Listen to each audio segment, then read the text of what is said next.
Hey, I know it's been a while, but Rebound's back.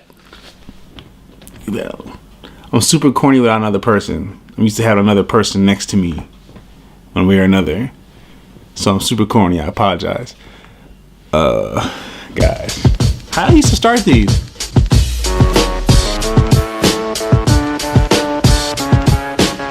So a lot of things went down this season. A lot of people got traded. A lot of people got moved. A lot of people got waived and released. But I think one of the bigger ones happened only 10 to 12 games into the season. So I'm going to tell you why Carmelo Anthony should have went someplace else other than the Houston Rockets.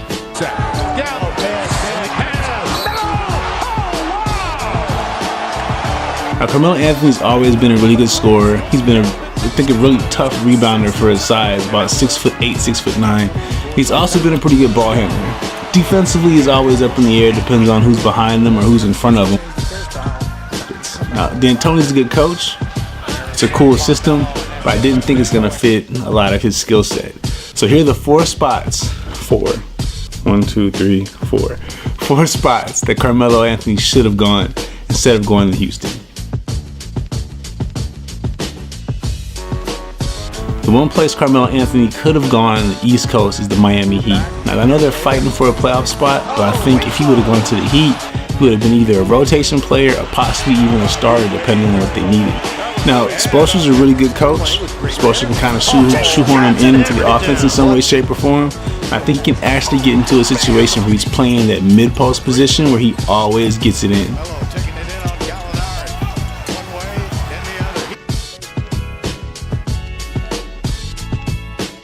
The second place in the East that Carmelo Anthony could have gone to was actually the Brooklyn Nets. I think that change of scenery, I guess going from one borough to the next, will probably help out a whole lot. Plus, he'd still be able to stay at home. And not only that, they had two pretty significant injuries this season. LeVert got hurt at the beginning of the season with his leg or his foot. I can't remember which one it is. And then Spencer Dinwiddie has been out for a couple weeks. They have a really, really good young core. To be able to kind of slide in and maybe even get a couple minutes on like the second team to where you're actually the guy that they go to when everything gets tough. I think that would really, really help out Carmelo and maybe even extend his career. The Brooklyn Nets are sitting at about the 6th spot right now. So I think that would really help them out if they had maybe a veteran or probably, like I said, a guy that can play in the mid-post, shoot 15-foot jumpers.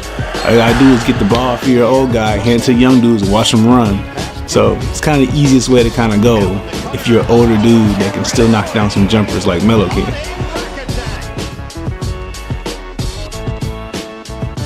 There's two teams in the West, and I'll start with the team that I think may need a little bit more offensive help than the other one, and that's the San Antonio Spurs. So Popovich has been able to do some really great things with older players. He's really done a pretty good job for Powell on the end of his career.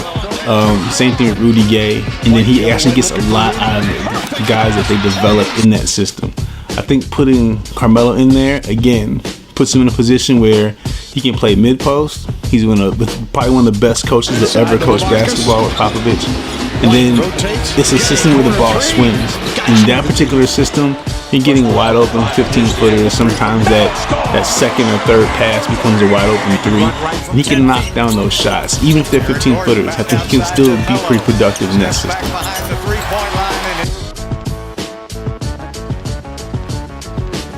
Now, the last team was the team that I really, really wished he would have been able to go to early in the season, or maybe even been there last year, are the Portland Trail Blazers. Portland had a problem last year getting on the first round of the playoffs.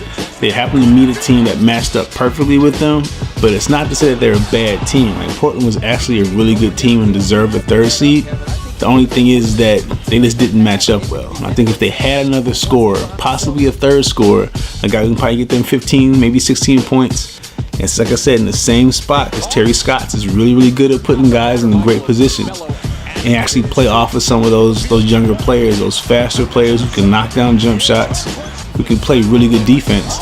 They'd have that go-to guy in the fourth quarter where when Lillard or McCullough are kind of getting jammed up, they have a guy that can go to that you can't come off of. So those are 4 spots I think Carmelo Anthony should have gone to this season instead of the spot that he went to in Houston. And now I think the most unfortunate thing is that his career may be over. He's one of those guys that probably needs to retire on a team and get that last season. I think he was that good enough for it. I think he deserves it, but it just may not happen right now, and it may not happen at all. So if you have any questions, comments, concerns, or you think maybe Melo should have went someplace else, please let me know in the comments below. Also, I'm going to try and do this every 2 weeks or so until the playoffs start. So that gives me about like 4 or 5 more shows before the playoffs pop off. So again, if you have any questions, comments, concerns, please let me know in the boxes below. Tell me what you think Carmelo Anthony probably should have gone other than Houston this season, and let me know if you think he may get picked up by someplace. It won't be the Lakers. And then thanks again, and thank you so much for watching the Rebound.